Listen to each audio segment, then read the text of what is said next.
Boa tarde, pessoal.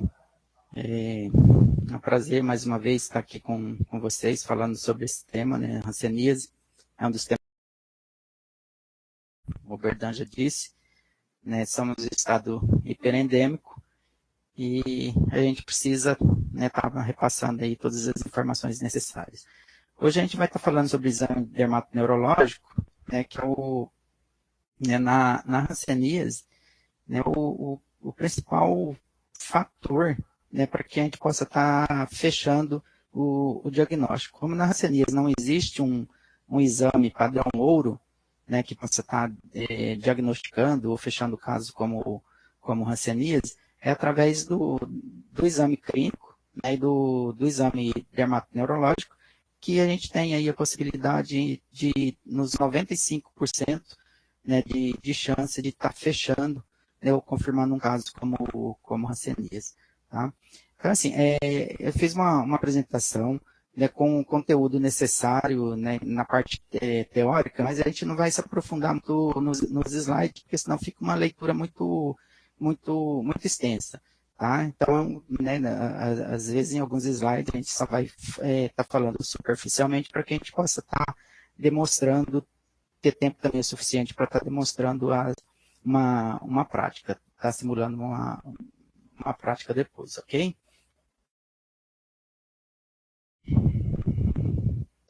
Os aspectos gerais da hanseníase. A hanseníase é uma doença infecto-contagiosa, né, transmitida de pessoa para pessoa, principalmente no convívio com doentes de forma bacilares, né, sem tratamento. Também conhecida como mal de Hansen, a hanseníase ainda se configura como grave problema de saúde pública em muitos países, inclusive no Brasil, né?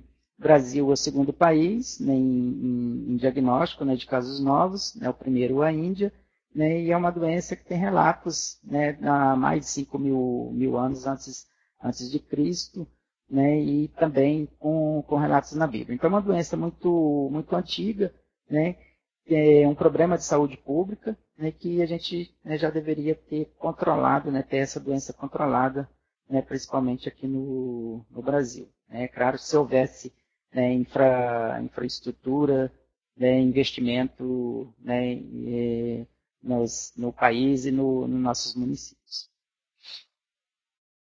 O agente etiológico da hanseníase. A hanseníase é causada por um micro-organismo denominado Mycobacterium leprae, também conhecido como bacilo de Hansen.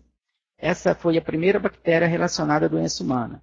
Ela foi descoberta em 1874 pelo médico norueguês, bacteriologista e dermatologista Arnold Hansen, e o tempo de incubação de multiplicação do bacilo é de 10 a 16 dias. E depois de 7 dias, né, somente 1%, né, desses bacilos parece permanecer viável no meio ambiente. Tá? Então, por isso, né, daí o período de incubação da doença ser longo, né, demorar de 2 a 7 anos para as formas falsas bacilares, né, e de 2 até 10 anos para as formas multibacilares. A transmissão. Né? A doença é transmitida principalmente pelo convívio com doentes multibacilares, os virchovianos e os borderlines, sem tratamento. As vias aéreas superiores e as mucosas são as principais fontes de transmissão do Mycobacterium leprae. Tá? Então, aqui um esqueminha, né? A gente precisa de uma pessoa doente, né, convivendo com a pessoa sadia, quando ela tosse, espirra ou fala, né, então, as partículas de saliva, né, ficam no ar, né, e a pessoa saudável acaba respirando, né, e se ela tiver a genética predisposição, ela acaba adoecendo.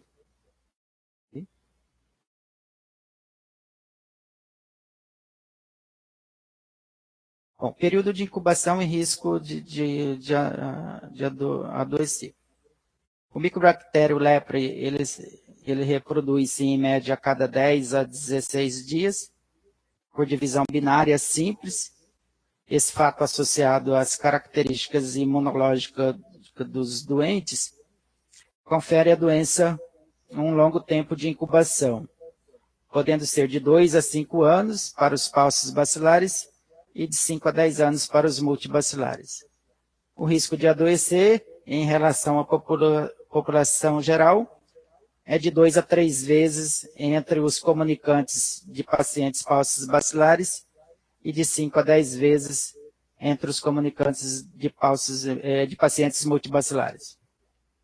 Aqui a gente tem um esqueminha, né, de um doente convivendo com a população sadia, ela respirando, né, os bacilos, e aí somente 10% dessa população corre o risco de adoecer. Bom, aspectos clínicos da hanseníase. Sinais e sintomas dermatológicos. A hanseníase, ela manifesta-se através de lesões de pele que se apresentam com diminuição ou ausência de sensibilidade. As lesões mais comuns são manchas pigmentares ou discrômicas, resultam da ausência e diminuição ou aumento de melanina ou depósito de outros pigmentos ou substâncias na pele. Praca, né, apresentam em forma de placas, que são lesões que se estendem em superfície por vários centímetros e pode ser individual ou constituir um aglomerado. As infiltrações são o aumento de espessura e consistência da pele com menor evidência nos sulcos, tem limites imprecisos, acompanhando-se às vezes de eritema discreto. Pela vitropressão, surge fundo de cor café com leite, resulta de presença na derme de infiltrado celular e às vezes com edema e vasodilatação. Os tubérculos, né, que são pouco utilizados hoje, e os nódulos, né, que são lesões sólidas, circunstâncias elevadas, ou não de 1 a 3 centímetros de tamanho. Então, as manifestações dermatológicas, né, são placas, infiltrados, tubérculos e nódulos. Aqui um esqueminha básico das lesões, né, com os exemplos, os nódulos, manchas, as placas e os infiltrados. E os sintomas e sinais neurológicos. A hanseníase, ela manifesta-se além de lesões na pele, através de lesões nos nervos periféricos. Essas lesões são decorrentes de processos inflamatórios dos nervos periféricos, né? E vão se manifestar através de neurites. A ação do bacilo nos nervos como pela reação do organismo ao bacilo ou por ambas. Essas manifestações né, apresentam através de dor e espessamento dos nervos periféricos, perda de sensibilidade nas áreas inervadas por esses nervos, principalmente nos olhos, mãos e pés, e a perda de força nos músculos inervados por esses nervos, principalmente nas pálpebras e nos membros superiores e inferiores, que são os mais atingidos pela hanseníase. O diagnóstico da hanseníase, né? Poucas doenças exemplificam tão bem o valor superior de uma boa anamnese, associado a um exame físico detalhado como a hanseníase. Em aproximadamente 95% das vezes, há alterações de pele que podem ser detectadas por um profissional treinado, em uma sala bem iluminada, ou seja, onde entra a iluminação solar. Essas lesões, entretanto, variam desde uma área de pele xerótica, né, com perda de sensibilidade térmica ou dolorosa, sem alterações de cor ou infiltração, passando pelas famosas manchas dormentes até nódulos de aspecto queloiforme em uma pele aparentemente normal. O diagnóstico de caso de hanseníase é essencialmente clínico e epidemiológico e é realizado por meio da análise da história e das condições de vida do paciente, do exame dermatoneurológico para identificar lesões ou áreas de pele com alteração de sensibilidade ou comprometimento de nervos periféricos, sensitivo, motor e ou autonômico. A escassez de sintomas no início da doença pode contribuir para a demora e erros no diagnóstico ou para o subdiagnóstico, né? Daí a importância, né, de se colher uma boa anamnese, né, realizar um bom exame dermatoneurológico, né, para que a gente possa estar tendo subsídios para estar examinando bem esse paciente e fechando esse caso.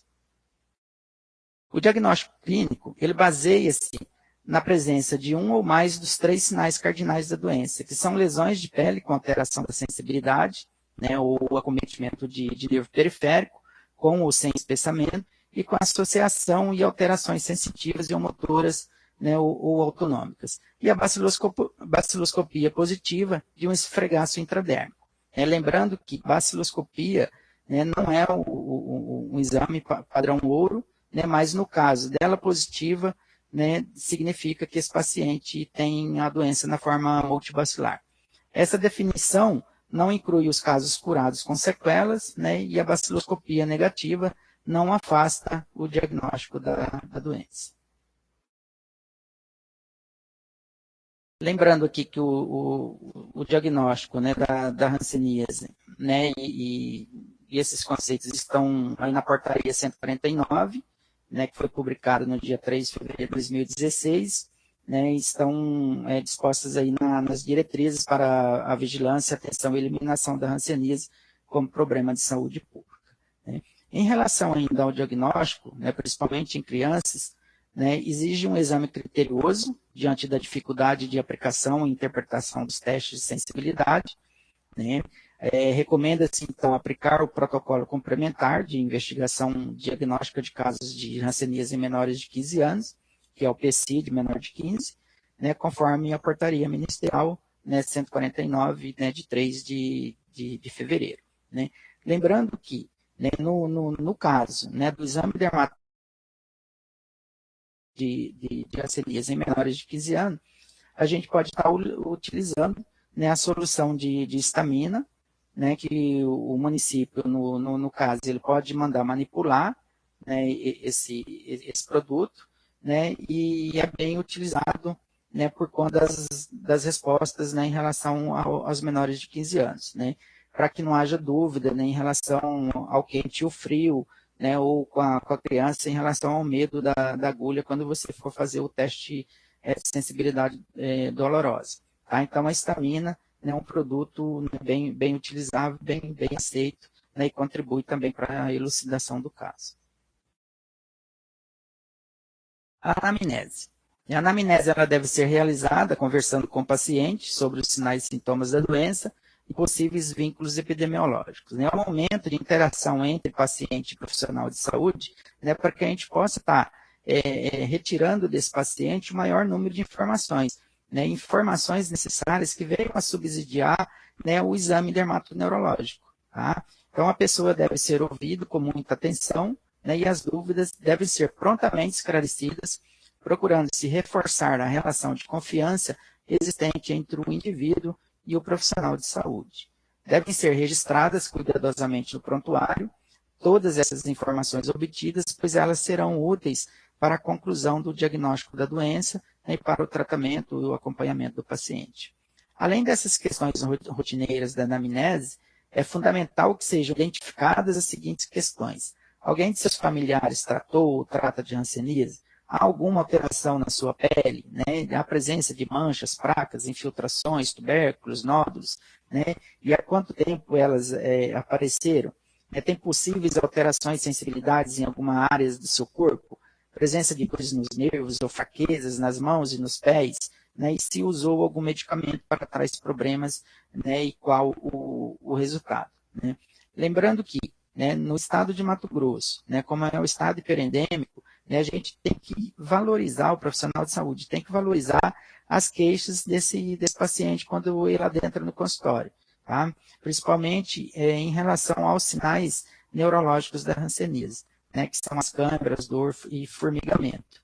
Né? Então, como o estado é hiperendêmico, né, o paciente que chegar na unidade de saúde, né, queixando-se de câimbras, dor, formigamento, pensar primeiro, né, suspeitar primeiro em hanseníase, fazer o exame dermatoneurológico, os testes sensitivos, né, e se for hanseníase, fechar o caso, se não, né, tratar o paciente como o agravo necessário. Né? Pode ser um reumatismo, pode ser qualquer outra doença ortopédica.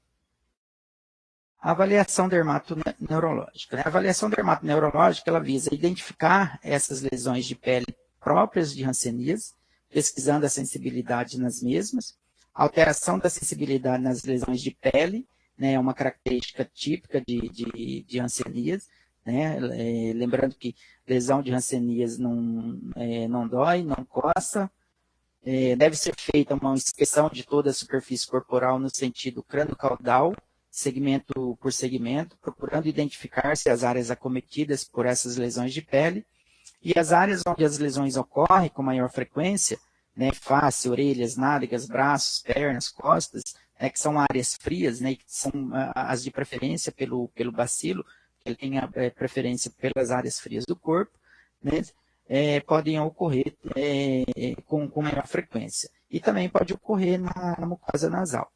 Deve ser realizado as seguintes pesquisas: a dolorosa e a tátil, né, que se complementam. Lembrando que a primeira sensibilidade que o paciente, né, de hanseníase vai perder, né, na lesão é a sensibilidade térmica. Né, ele não vai conseguir identificar o quente. Né.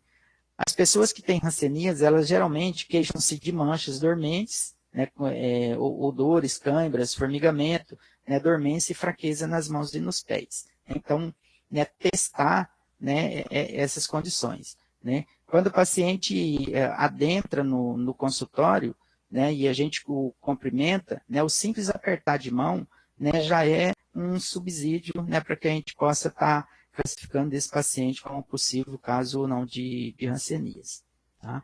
A investigação epidemiológica é muito importante, né, para se descobrir a origem da doença e para o diagnóstico precoce de novos casos da hanseníase. Então, a pesquisa de sensibilidade nas lesões de peles ou em áreas suspeitas é um recurso muito importante no diagnóstico da hanseníase e deve ser executada com paciência e precisão. Então, aqui são os materiais necessários, né, para que a gente possa estar realizando esse exame dermatoneurológico. Né. São instrumentos simples, né, de fácil acesso na unidade de saúde. Né. Para testar a sensibilidade térmica, é necessário 2 tubos de ensaio de vidro, né, um com água quente e um com água fria. Né, lembrando que o frio é só para você ter um parâmetro, né, na utilização do quente. Tá? Se você testar somente o quente com o paciente, né, ele vai condicionar a resposta, né, porque ele vai saber que você só tem um tubo na mão. Então, né, você alterna, né, a colocação desse tubo na lesão, né, alternando a pergunta, né, se é quente ou frio. Tá? A agulha, né, pode ser uma agulha intradérmica de insulina, né, e um chumaçozinho de algodão, né, para fazer o teste de sensibilidade tátil, né, e agulha para fazer a sensibilidade dolorosa.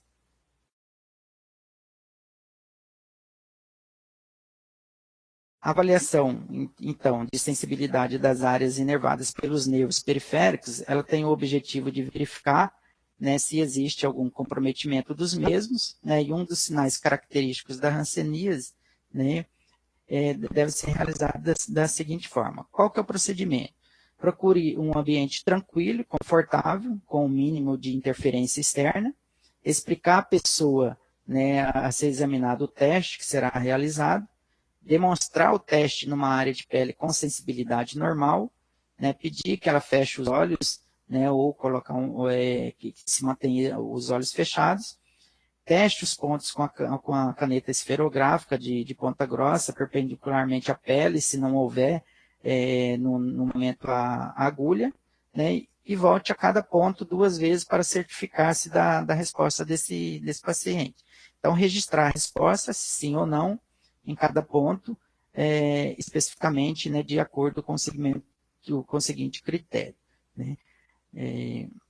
Verdade. Pulou os slides aqui, foi muito lá para frente. Aqui. Eu vou tá? Não, não, tá ok. Não, não, tá certo, desculpa. Então, teste de sensibilidade térmica, né? Aqui, exemplo, o paciente tem uma lesão, né, hipocrômica, né, ou avermelhada aqui nas costas, né, e você, né, vai pegar o tubo de ensaio com água quente e um com água fria, né, e alternar nessa lesão, perguntando para o paciente, né, se é quente ou frio, né, e depois você vai alternando e deixando que ele responda automaticamente, tá, sem estar fazendo mais perguntas para que não haja nenhuma indução na resposta do mesmo. Então, realizado o teste de sensibilidade térmica, né, se houver, né, apenas diminuição ou o paciente sentiu o quente, né, você passa para o seguinte teste, que é o teste da sensibilidade dolorosa.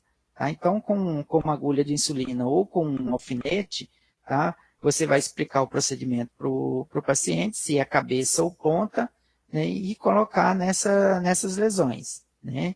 Explicar para ele primeiramente, né, para que ele possa dar a resposta se sim ou não, se cabeça ou ponta. Né? Se a lesão for dormente, for uma lesão de hanseníase, né, você consegue até perfurar essa lesão, né, deixar esse alfinete, né, na pele, né, sem que ele sinta a dor na hora de se espetar.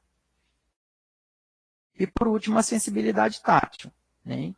Que no complemento, né, do teste de sensibilidade térmica e da sensibilidade dolorosa, né, com um chumaço de algodão, você vai passar no local da lesão, né, e perguntar para ele se ele está sentindo ou não, né, o tátil da lesão.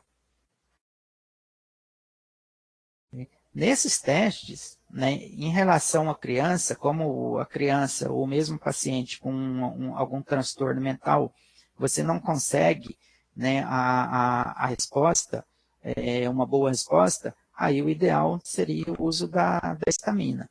Né? Aí você viria com a estamina, né, colocaria uma gota, né, da solução na lesão e uma gota no local da pele, de uma pele normal. Né? E aí faz uma ranhura, né, com uma agulha de insulina, e entre 3 e 5 minutos ela vai fazer uma reação, né, que é a tríade. Ela vai fazer uma hiperemia, né, o correto seria fazer uma hiperemia no local, né, onde você introduziu a gota da estamina, fazer uma pápula, né, e esse paciente vai sentir um prurido. Né? Se a lesão não for de hanseníase, essa tríade vai acontecer normalmente. Se for uma lesão de hanseníase, né, não haverá, né, a hiperemia, né, ao redor da pápula, né, e a pápula também será uma pápula bem mais discreta do que na lesão normal. Então, na existência de queixa ou alteração de sensibilidade ou força muscular, né, em olhos, membros superiores e membros inferiores, estes deverão ser examinados. A avaliação neurológica, né, a hanseníase, ela é uma doença infecciosa sistêmica, com percussão importante nos nervos periféricos, né, ocorre a neurite, né, que é um aspecto importante da hanseníase. Então, clinicamente, a neurite ela pode ser silenciosa, sem sinais ou sintomas, ou pode ser evidente, aguda, acompanhada de dor intensa, com hipersensibilidade, edema, perda de sensibilidade e paralisia dos músculos. No estágio inicial da doença, a neurite hansênica ela não apresenta um dano neural demonstrável. Contudo, sem tratamento adequado, frequentemente, a neurite torna-se crônica e evolui passando a evidenciar o comprometimento dos nervos periféricos. A perda da capacidade de suar, né, que é a anidrose, e a perda de pelos, alopécia, né, a perda da sensibilidade térmica dolorosa e tátil, né, e a paralisia muscular, né, nas regiões. A identificação do comprometimento neural e da eventual incapacidade física do paciente são importantes para a orientação de uma prática regular de autocuidados pelo paciente para que possam ser tomadas medidas de prevenção e tratamento de incapacidades e deformidades. Então, após a avaliação, né, desses pontos, dos nervos de braço, de membros superiores e inferiores, né, você também pode definir a estratégia do autocuidado, né, para o tratamento desse paciente.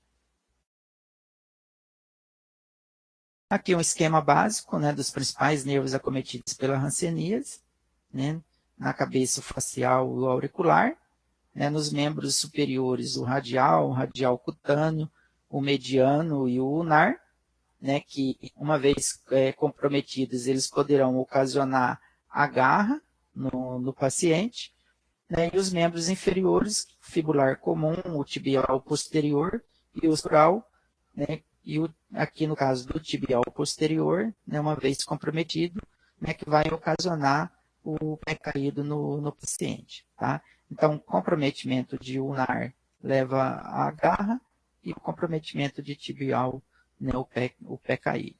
Né? Que aí, né, você vai ter que encaminhar esse paciente para um serviço de reabilitação, né, para fisioterapia, né, com exercícios para reabilitação ou, né, se houver necessidade, para cirurgia reabilitadora.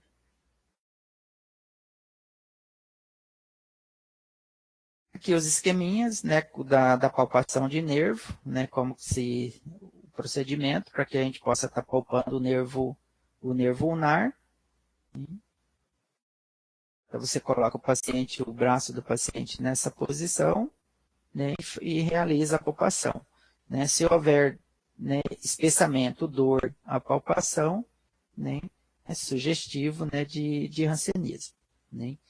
Nas formas neurais puras, né, quando você identifica, né, o espessamento do nervo, né, e dor a palpação, esse paciente não apresenta sinais dermatológicos, né, manchas para serem testadas, você vai realizar o mesmo teste de sensibilidade, né, o térmico, o doloroso e o tátil no trajeto do nervo. Tá? Então, ele vai ter a mesma diminuição ou a perca de sensibilidade térmica e dolorosa, né, como se você tivesse realizando esses testes nas lesões, nas manchas ou placas. Né? E aqui as lesões do nervo ulnar, né, que são ocasionadas, né, através da incapacidade pela mão em garra. Aqui o nervo mediano, né, o nervo radial, e o nervo mediano a gente não consegue palpar. Então, a forma de se testar é através da percussão. Tá? Então, você coloca a mão do paciente nessa posição, né, vem com os 3 dedos e faz a percussão no trajeto do nervo.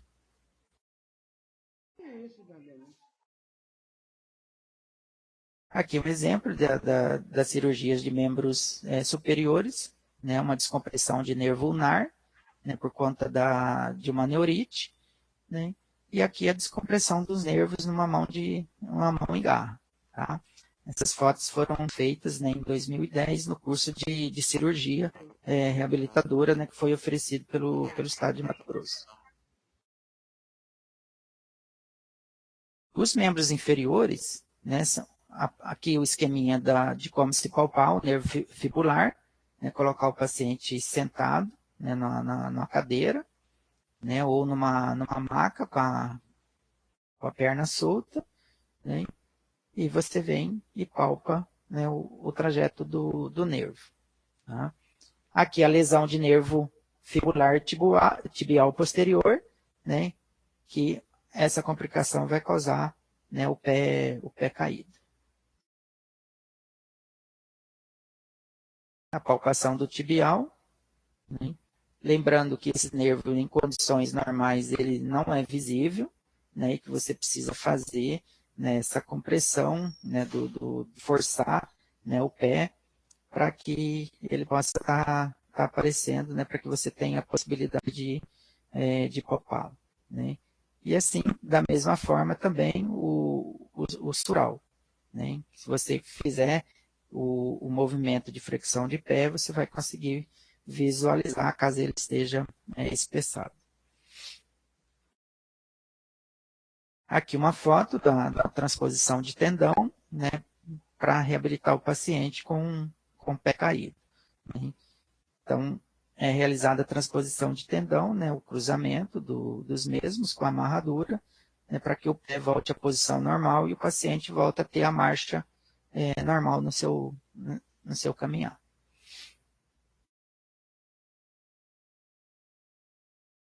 Então, aqui o esqueminha, né, de palpação de nervo, né, talvez as fotos não estejam bem visíveis, mas aqui, né, o sural, né, você precisa fazer essa flexão do pé, né, para que ele possa estar sendo visualizado.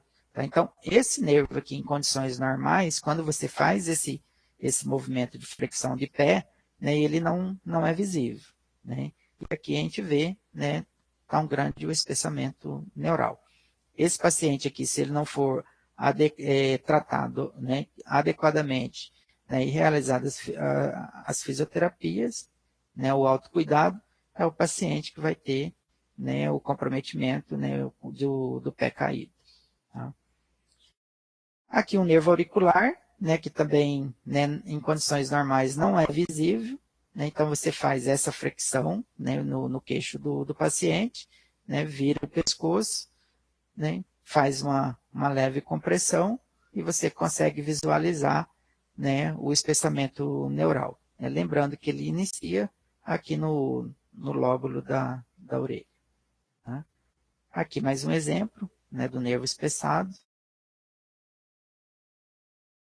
Né, aqui uma mão em garra e o pé caído. Bom, em relação aos exames complementares, né, para a hanseníase, né, como eu disse anteriormente, a gente, né, não tem até hoje nenhum exame padrão ouro, né, que feche, né, que dê um diagnóstico de hanseníase. O exame ainda em 95%, né, ele é realizado através da clínica, do exame clínica e do exame dermatoneurológico, né.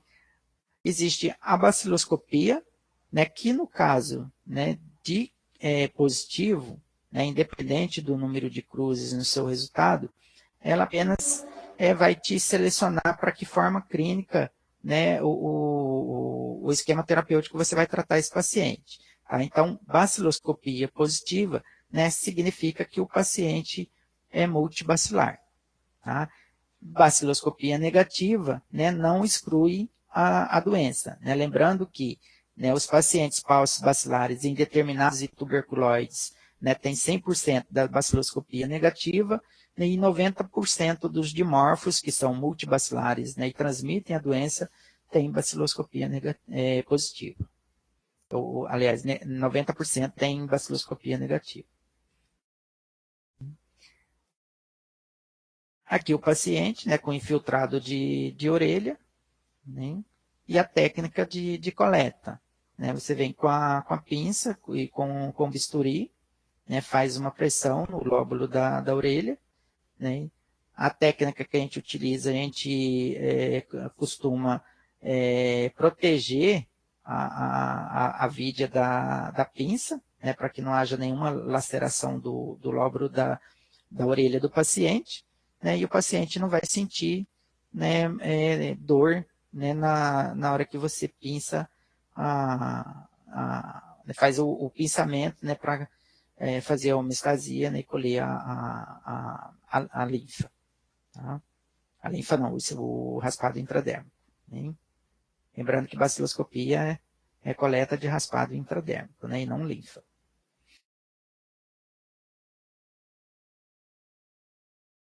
Aqui uma foto, né, de um paciente com eritema nodoso, né, com os nódulos. Né? Lembrando que aqui, né, esses pacientes, né, se você fazer uma coleta de baciloscopia somente num nódulo desse aqui, né, já é suficiente, né, para sua baciloscopia de positiva, né, que aqui, né, o paciente, né, tem uma alta carga bacilar. E aqui o exemplo, né, de uma lâmina, né, já depois de corada, né, com os bacilos granulosos, né, e os bacilos típicos. Então,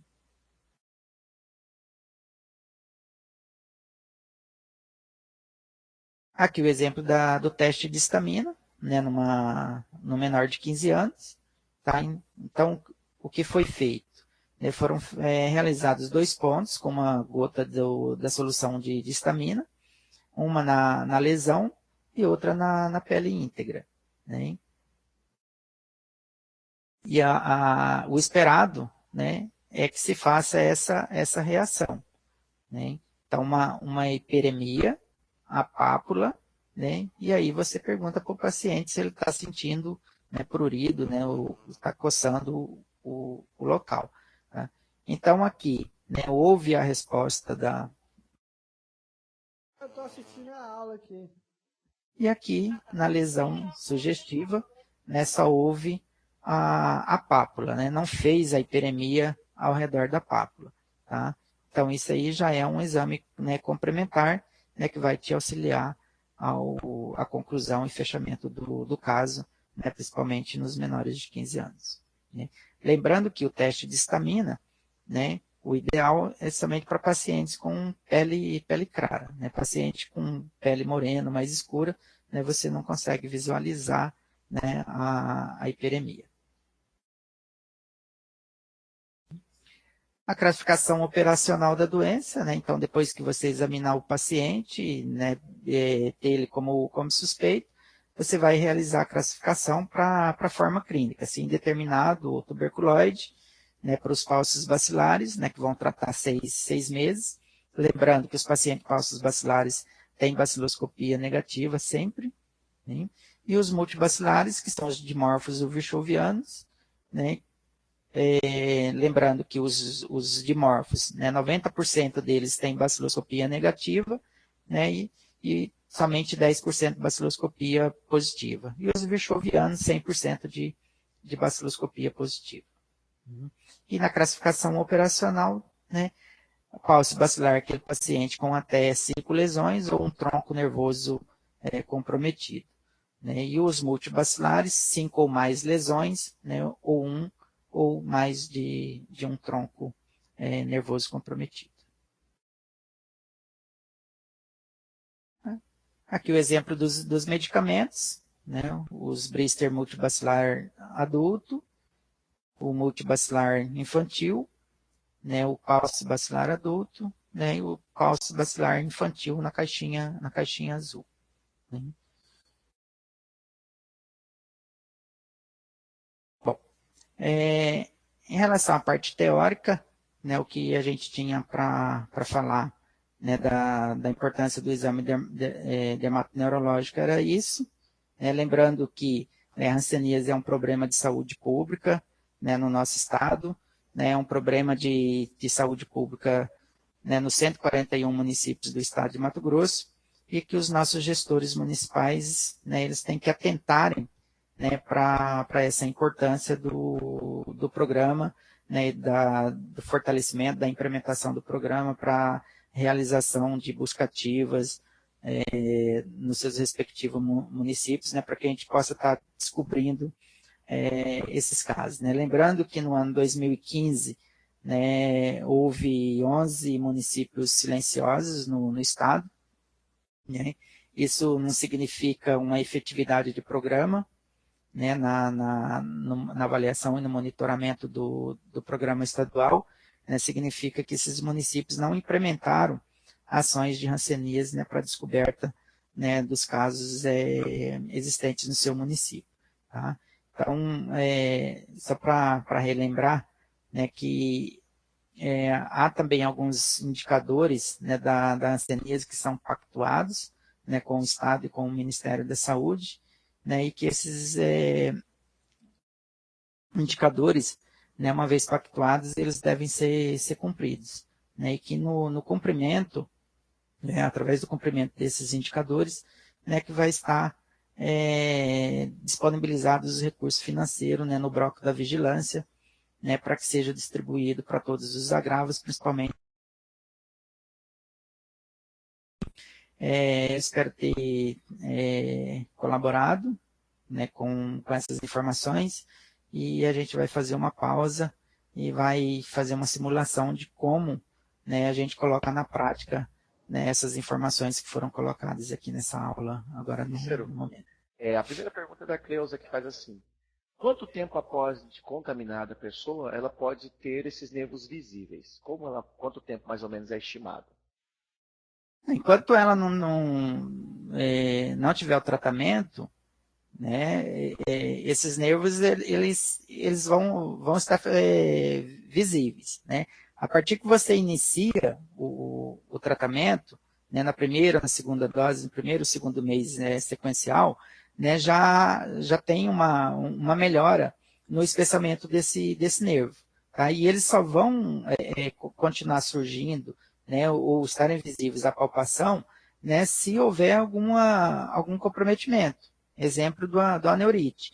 Né? A aneurite é o nervo espessado. Então, se esse paciente não for tratado, né, corretamente ou adequadamente, né, essa aneurite vai continuar aparecendo. E toda vez que você palpar esse nervo, né, você vai sentir ele grosso e espessado. Tá? Daí a importância, né, na tomada da dose supervisionada, né, o paciente ele seja avaliado, né, pelo menos uma vez, né, palpando, né, os nervos para ver, né, se essa lesão, esse espessamento está regredindo com o uso do medicamento. Né. Às vezes só a poliquimioterapia é o suficiente para que haja regressão desse nervo. Né. Mas se não houver a regressão e tiver associada com uma neurite, aí há necessidade de se entrar com o uso do corticoide, né, para que haja... Tem mais uma pergunta só, que é a Thaís, que é de Monte Verde. Ela está perguntando o seguinte: onde ela consegue a histamina? Se existe, por acaso, nos escritórios regionais essa histamina, e se tem, como ela faz para conseguir? Uhum. Thaís, a histamina, até o ano de 2014, ela foi distribuída pelo Ministério da Saúde. Tá? Então, houve uma quebra de contrato entre o laboratório produtor, né, desse insumo, e a partir dessa data o Ministério da Saúde deixou de fornecer para os estados. Né? Uma vez quando estava disponível, a gente encaminhava a histamina para as regionais de saúde e a regional distribuía para os municípios, né, que a solicitasse. Né? Então, hoje, como a gente não tem ela disponível, né, no quadro de medicamentos e insumos do programa nacional, do programa estadual, né, o município ele é responsável pela manipulação do mesmo, né, pela compra do insumo. Né. A histamina, pelo que eu saiba, só existe uma farmácia de manipulação aqui em Cuiabá que faz a manipulação desse produto, né, e que depois a gente pode estar colocando, né, o endereço da farmácia com o telefone, né, para que o município que se interessar possa estar solicitando a aquisição. Tá? Mas, infelizmente, a gente não tem ela disponível no momento para distribuir, né, para as regionais, né, da mesma na grade de medicamentos e de insumos no Programa Nacional. As últimas duas intervenções antes da prática, a Cleusa ela falou que ela não se expressou bem. Ela quer saber quando é o espessamento do nervo, se a pessoa sadia após a contaminação até aparecer esses sinais de nervo espessado. Quanto tempo após a contaminação? Não, Aí o Gonçalo complementa lá embaixo dizendo assim: lembrando que não há um tempo determinado para o aparecimento das neurites, vai depender também da forma clínica desse paciente, é isso? Isso, tá? Então, o que vai depender da forma clínica do paciente e comprometimento neural, tá? Não o paciente de Hanseníase, né, necessariamente ele não precisa ter comprometimento neural, tá? Quando o paciente apresenta um comprometimento neural, significa diagnóstico tardio, tá? Então, a implementação do serviço é fazer a busca ativa, examinar os contatos, né, em tempo hábil, para que a gente possa estar fazendo um diagnóstico, né, o mais precocemente possível, né, para que o paciente não tenha essas intercorrências, né, principalmente em relação à neurite, ok?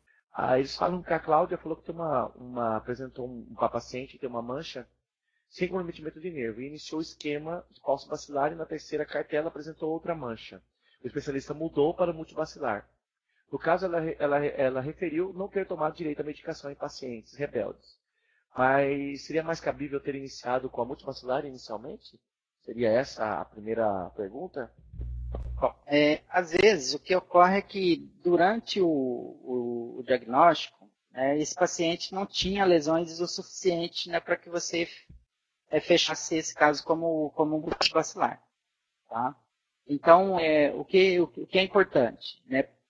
Por isso que a importância dos exames, né, nos meses de sequenciamento do tratamento, para que você possa estar avaliando esse paciente se surgiram mais manchas, né, ou se surgiu, né, algum comprometimento neural, tá? Que seria o esperado.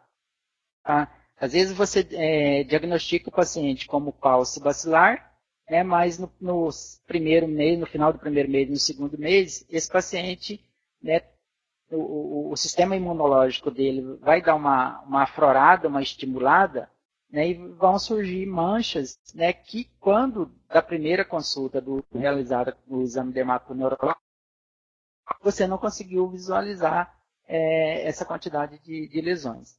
Aí você só faz a adequação da mudança do esquema terapêutico. Tá? Passa ele de pulse para multi. Okay? Nós vamos mostrar aqui quais são os instrumentos necessários, né, para que você possa estar fazendo um bom exame dermatoneurológico. Né?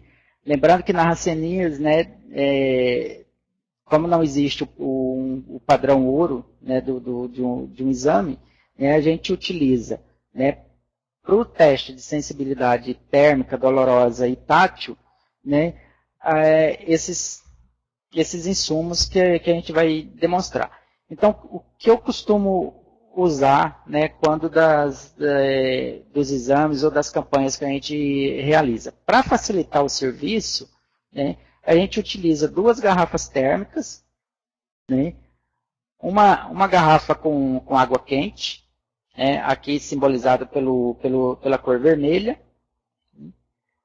uma garrafa com água gelada, né, aqui simbolizado pela cor azul, tá? Mas se eu não tiver a garrafa, eu posso utilizar um copo descartável com gelo, né, ou com água gelada, né, e o tubo de ensaio dentro. Né? 2 tubos de ensaio, né, de vidro, né, no qual você vai colocar uma água quente e outra água fria, né, para realizar os testes, né, de sensibilidade térmica.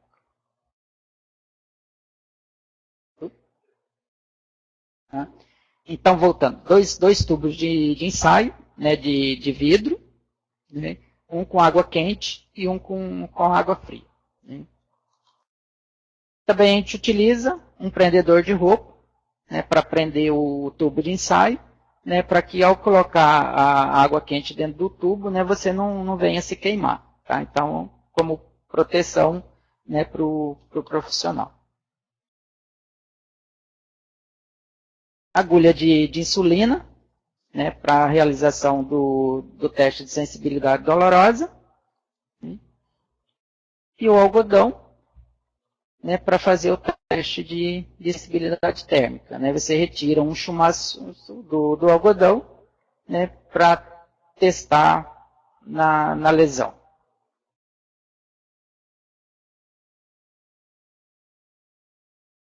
Ok? Bom.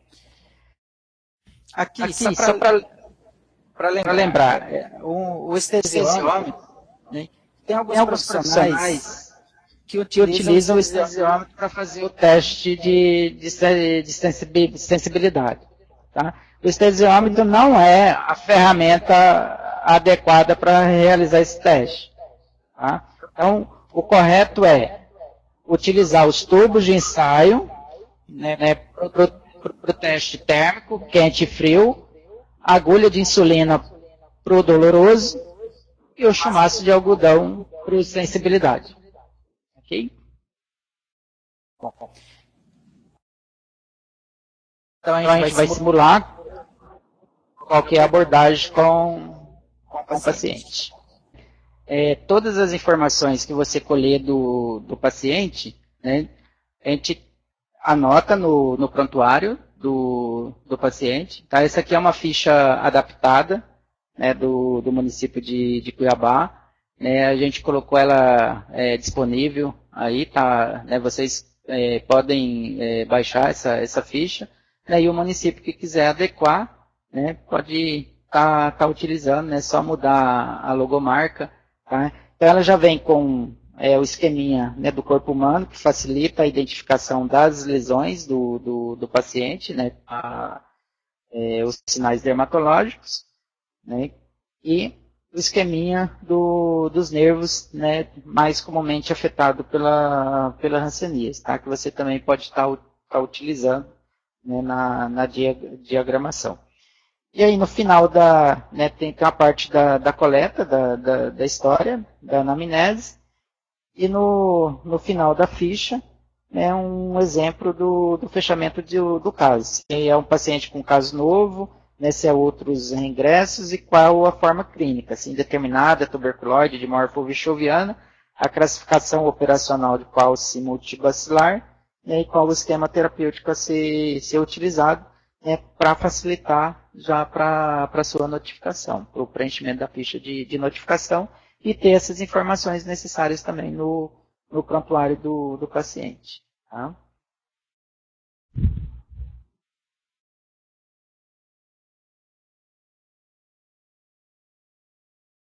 Então a gente, né, vai simular a anamnese, né, no caso o Ronilson está aqui para colaborar com a gente. Então a gente vai conversar como se fosse um paciente, né, que tivesse entrado no consultório, né, e estivesse sendo examinado pela enfermagem, pelo médico, pelo fisioterapeuta, né, ou pelo profissional, né, que suspeitou, né, da hanseníase. É como se fosse a primeira consulta do paciente, né?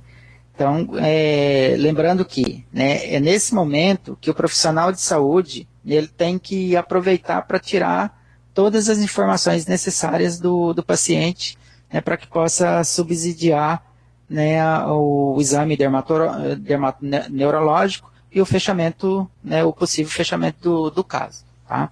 Então, nesse caso, a gente vai simular como se o Ronilson fosse uma demanda espontânea, né, e ele veio na unidade de saúde, né, porque ele ficou sabendo que o vizinho dele tem hanseníase, né, ele ficou sabendo que na área onde ele mora, na sua vizinhança, né, tem alguém doente, né, e ele, né, veio procurar o serviço de saúde. Mas, na verdade, você tem uma mancha dormente no braço, tá? Então, tá. Então, boa tarde. Qual é o seu nome? Ronilson. Ó, lembrando que, né, nessa abordagem, né, às vezes no aperto de mão que você dá no paciente, quando ele entra no seu consultório, ou quando você o cumprimenta, esse aperto de mão aqui, você já pode supor, né, que o paciente tem um caso de hanseníase, que ele pode apresentar uma amiotrofia aqui na tabaqueira, né, no que a gente chama de tabaqueira anatômica, tá? Que pode ser um sinal já de comprometimento, né, de nervo. Então, quando você cumprimenta o paciente e aperta, né, a mão dele, né, e sente nessa cava, né, esse aprofundamento da musculatura na tabaqueira anatômica, né, você já pode estar direcionando, né, a sua consulta para um possível caso de hanseníase. Tá? Então, Ronilson, tem alguém na sua família que tratou ou trata de hanseníase? Né? O Ronilson falou que não, que na família dele não tem ninguém que trata de hanseníase. E por que você procurou o serviço de saúde? vizinhos que estão tratando de hanseníase, eu fiquei sabendo. Uhum. Então ele ficou sabendo que na vizinhança dele tem alguns casos de hanseníase e ele, né, resolveu procurar o serviço de saúde. Tá? Ronilson, você tem alguma mancha, tá, pelo corpo? Sente dor, formigamento, cãibra nos braços ou nas pernas? Olha, apareceu essa mancha aqui em uns 3 meses e eu sinto formigamento na mão. Uhum. Então, o Ronilson está referenciando que há mais ou menos 3 meses apareceu uma lesão no braço dele, né, e ele sente dor e formigamento nos braços. Tá? Então, a gente vai realizar o exame, né, o início do exame dermatoneurológico, né, para testar essas lesões, né, e avaliar essas informações que ele passou, tá? Para que a gente possa estar relacionando aí, né, se é um caso de hanseníase ou não. Mesmo que ela não tenha ou desconheça qualquer pessoa da sua família que tratou ou esteja de tratamento. Tá? Mas valorizando as queixas que ele está apresentando para o profissional. Tá?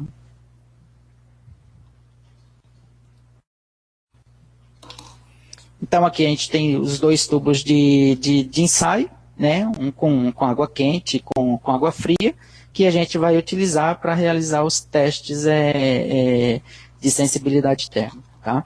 Então, chegar mais para frente?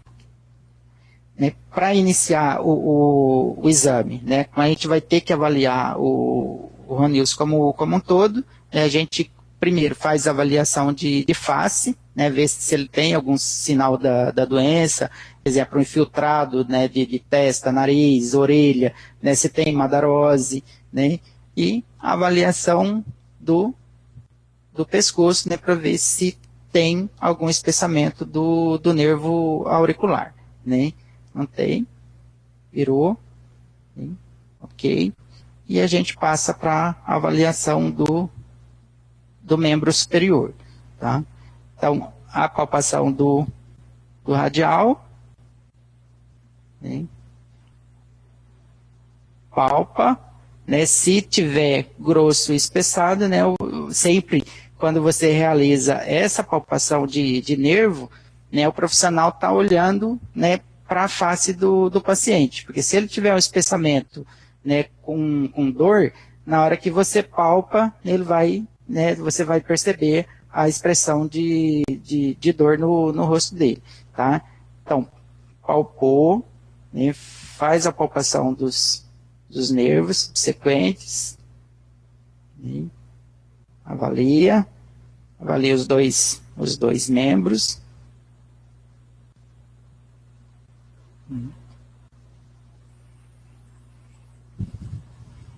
Então, valorizando, tá?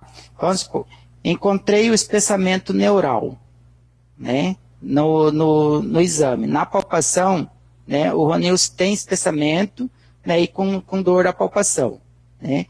Ele referenciou que tem uma lesão, né? No braço.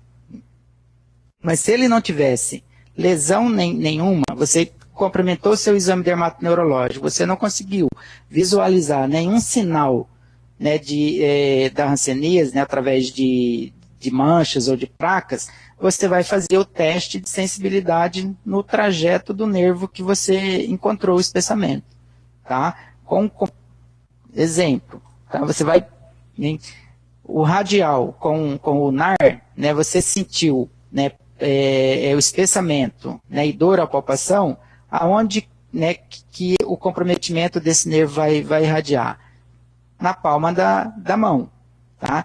Então você pega os 2 tubos de ensaio, né, um com água quente e com água fria, né, explica o procedimento para o paciente, né, pede para ele fechar os olhos, né, ou coloca uma venda nos olhos deles, né, e vai fazer o teste alternando com o tubo de ensaio, se quente ou frio, tá? Então, Ronilson, né, nós vamos começar o teste, tá? E você vai responder para mim se é quente ou frio, tá?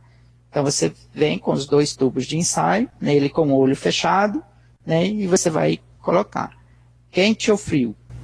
Frio. Quente ou frio? Frio. Quente ou frio? Quente. Quente ou frio? Quente. Quente ou frio? Quente. Quente. Está sentindo né, no local da lesão. Tá? Então, sentiu quente, né, ou frio, né,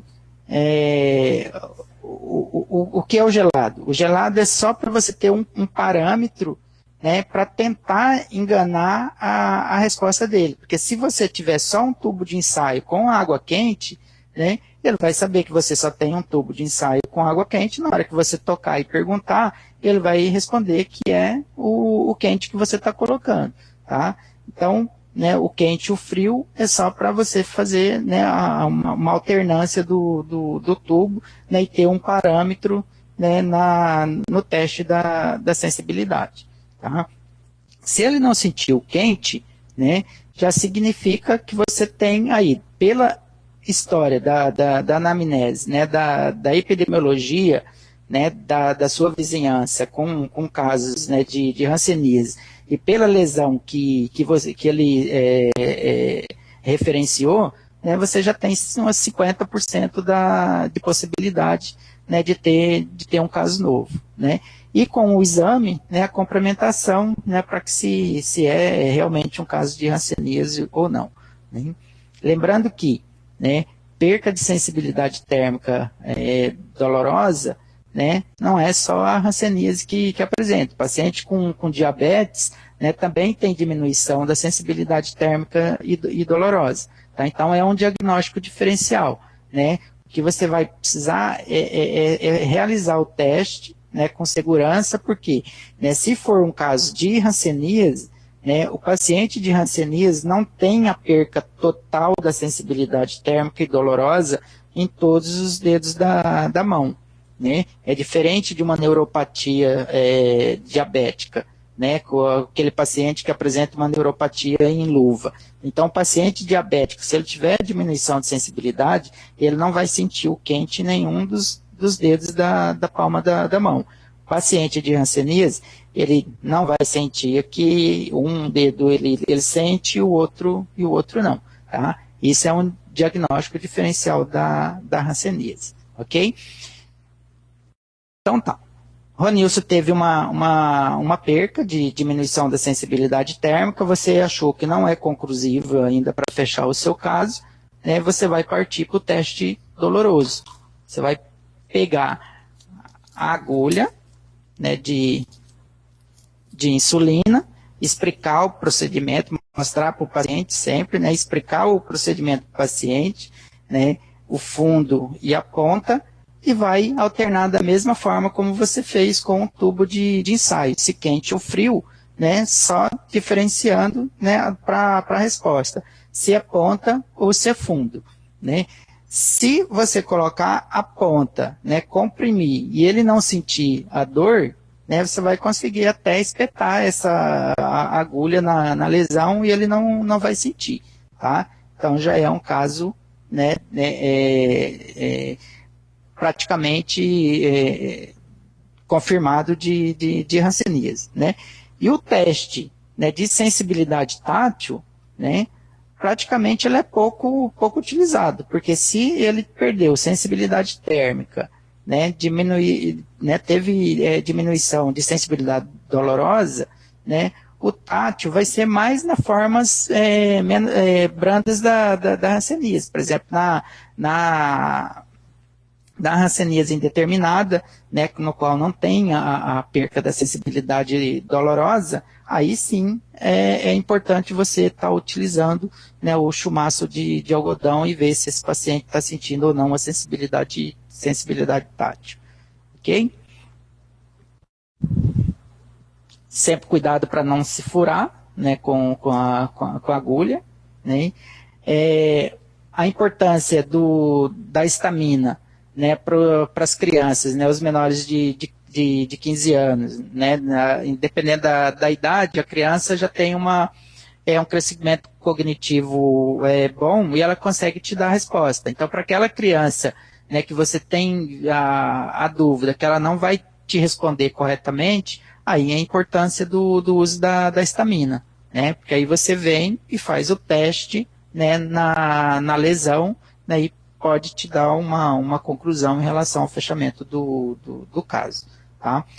Terminado de examinar os membros superiores, né, aí você parte para os membros inferiores da mesma forma, né, como foi mostrado no diagrama dos slides, faz a palpação de nervo, né, e se houver, né, algum comprometimento de nervo, né, no trajeto, né, tibial fibular, né, ou nos pés, né, com sural, né, a mesma coisa, tá? Se não tiver lesão,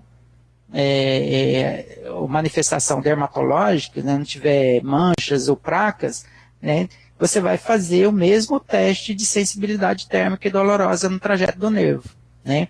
Lembrando que o comprometimento, né, do tibial, né, é que vai levar ao pé caído, correto, fisioterapeuta?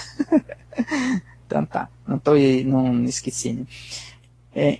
Então, da mesma forma como você fez o teste quente, frio e doloroso na palma da mão, você vai fazer na sola dos pés, tá? E a mesma coisa para o diagnóstico diferencial, se rancenias ou né, uma neuropatia alcoólica, uma neuropatia diabética, tá? Lembrando que, né, tanto nas mãos como nos pés, né, a ranceníase, o comprometimento vai ser alternado, né? E não é por completo como é no diabetes. Na neuropatia em luva, né, nos membros superiores, e na neuropatia em bota, né, nos membros inferiores. Tá? Então, esse é um diagnóstico diferencial da ranceníase, né, quando da perca da diminuição da sensibilidade térmica, né, ou dolorosa nesses casos, tanto para a neuropatia alcoólica como para a neuropatia diabética, ok? Bom, acho que, né, em relação ao exame dermatológico, né, fez esses testes, né, anotar no prontuário todas as respostas do paciente, né, para que você possa, né, tá avaliando, né, e fechando o caso, né, ou descartando mesmo, né, e essas anotações necessárias, né, lembrando que, como a colega fez a pergunta, né, na primeira avaliação, né, o paciente apresentava uma lesão, né, e no sequenciamento das doses surgiram outras doses e o médico definiu, né, pelo tratamento do multibacilar, né, é para isso que existe a tomada da dose supervisionada, né, e do agendamento das consultas, né, pelo menos uma vez por mês, né, para que você possa ter a oportunidade de ver esse paciente, né, durante a administração da dose supervisionada e estar realizando essa reavaliação, para que, se houver necessidade, né, de uma adequação ou de mudança de esquema terapêutico, esse paciente possa vir, né, a realizar um tratamento correto, né, e não passar aí se ele for tratado como pálse bacilar, né, mas for um multibacilar, né, o tratamento de nada ele, tá? Então essa é a oportunidade de que o profissional de saúde, da equipe multiprofissional, possa estar avaliando esse paciente, né, de forma adequada, né, e estar fazendo os ajustes necessários durante o tratamento, né. O medicamento, né, a resposta medicamentosa é o que a gente espera com a vacina BCG, com os contatos, né, aquele contato sadio de hanseníase que não tem nenhuma manifestação dermatoneurológica, né, quando você pede para que ele vá à unidade de saúde, né, fazer o BCG, é para estimular o sistema imunológico, né, e ele venha, né, num curto espaço de tempo, aí em 3, 4 meses, e para isso você precisa, administrou a dose do BCG, você precisa reavaliar esse paciente nesse período de meses, né, porque se ele tiver a doença incubada, né, a doença vai aflorar, o seu sistema imunológico dele, né, vai ter essa estimulação e vai aparecer a mancha ou vai aparecer uma reação rancênica através da neurite. Tá? Se o paciente for paucibacilar, né, se o paciente foi diagnosticado como paucibacilar, quando ele começa a tomar o medicamento, o sistema imunológico dele também faz esse mesmo reconhecimento. Tá? Então, se ele tiver lesões que não estejam visíveis, né, incubadas aí durante essa primeira consulta, né, que foi fechado esse diagnóstico, o sistema imunológico dele também vai receber esse estímulo, né, e vai aparecer outras lesões. Tá? E aí é o momento, né, oportuno nas consultas subsequentes para que você possa estar fazendo essa adequação, né, e estar fazendo a correção para o tratamento correto. Né? Lembrando que multibacilar, né, que for tratado como paucibacilar, ele não tem cura. Né?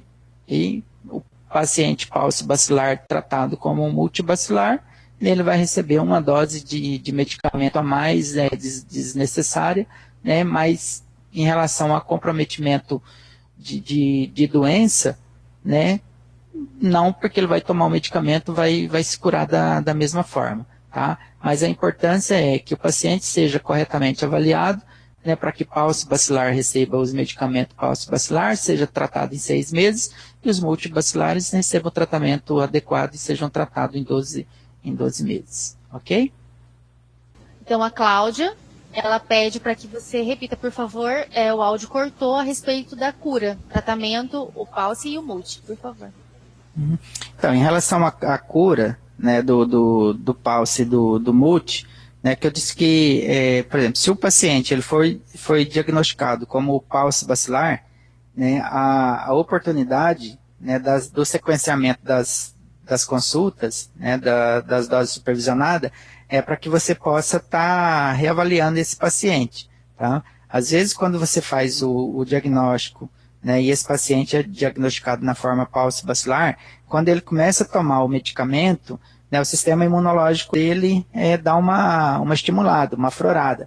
E às vezes, durante essa primeira consulta, né, o examinador, né, não conseguiu visualizar quantidades de lesões o suficiente para que pudesse estar confirmando esse caso como multibacilar. Inicia o tratamento como pauci. Tá? Então, se ele for multibacilar, né, e tomar o esquema da poliquimioterapia de paucibacilar, ele não vai ter cura. Tá? Agora, se ele for paucibacilar e tomar o medicamento de multibacilar, ele vai ter a cura, né, só que vai estar tomando, né, 6 meses de medicamento, né, desnecessário, porque na verdade ele era paucibacilar. Tá? Então a importância é de que você possa estar examinando corretamente seu paciente, né, e que durante os primeiros meses das tomadas de medicamento, no sequenciamento das consultas, né, você possa estar reavaliando ele para que haja, né, se houver a necessidade, né, de adequação, né, ou de mudança do esquema terapêutico, né, essa mudança pode ser feita de forma oportuna, né, e o paciente venha receber o tratamento adequado. Ok. O Gonçalo, então, ele diz que ainda existem médicos solicitando baciloscopia em final de tratamento. Ele gostaria de saber qual a orientação nesses casos. Gonçalo, a baciloscopia ela é necessária naquele paciente, né, que tem índice bacilar alto, né, ou que o médico venha a suspeitar de que não houve a regressão, né, por total das lesões. Né. Na verdade, né, pelo Ministério da Saúde, pelo Programa Nacional, você não há necessidade, né, caso haja essa correta avaliação do profissional, para que você possa estar solicitando baciloscopia, né, para avaliação de alta. Né. A baciloscopia, nesse caso, é importante, né, somente naqueles casos, né, como eu disse, se o índice bacilar for alto, né, e que não houve uma regressão ou, né, o paciente não apresenta uma melhora clínica, né, para que ele possa dar continuidade no sequenciamento da dose, né, e justificar um segundo ciclo, que seria aí, né, tratar esse paciente com 24 doses. Né. Lembrando, né, mais uma vez, como não existe exame, né, padrão ouro, né, na portaria 149, né, que foi editada agora no dia 3 de fevereiro, né, de 2016, que vem a substituir a portaria 3125, né, continua dando esse mesmo valor. Né, a baciloscopia não é critério diagnóstico, né, para um caso de hanseníase e nem para avaliação para alta. Né. É importante, sim, né, no caso, para comprovação de uma recidiva, né, como está bem descrito aí na portaria. Ok. A Thaís, ela pede para poder estar passando o endereço da farmácia que manipula a histamina aqui em Cuiabá, para que os municípios possam estar entrando em contato. Uhum. Tá. A única farmácia que faz essa manipulação aqui no município de Cuiabá é a farmácia biológica, né? Não é uma propaganda de farmácia, mas, né, de todas, a gente fez essa consulta, percorreu todas as farmácias de manipulação aqui do município de Cuiabá, e a farmácia biológica é a única que faz essa manipulação. Tá? Aí entrar no site, né, tem digitar farmácia biológica, né, como existe várias lojas, né, e todas manipulam, né, e você consegue fazer essa manipulação. Tá? A fórmula que eles disponibilizam é a de capilares, né, que vem uns capilar de vidro, né, e dá para você realizar, cada capilar dá para você realizar um exame. Né? Para ser mais específico, quando da última manipulação, que eu fiz agora no mês de janeiro, eu paguei R$ 75,00 num frasco com 10 capilares. Ok, o Gonçalo, ele ainda volta na questão quanto aos médicos, né? Então ele quer saber com relação aos médicos prescritores da talidomida, como anda essa situação. Gonçalo, recentemente a gente, né, aliás, essa semana a gente teve um contato com a SAF, né, a respeito da questão da talidomida, né, e vamos ter uma conversa agora com o pessoal da vigilância sanitária, né, para que possam estar cobrando, né, desses médicos prescritores, né, o cadastro juntamente à vigilância sanitária dos escritórios regionais. Tá? Lembrando que, a partir desse mês, o Ministério da Saúde não vai disponibilizar a talidomida para os estados, né, que não estiverem corretamente cumprindo a legislação, né, que é a RDC 11.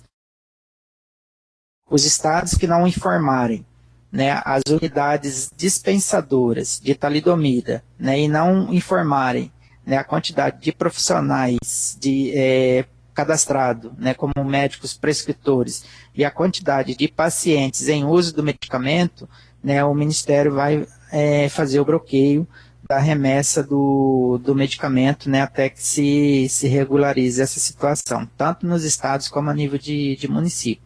Tá?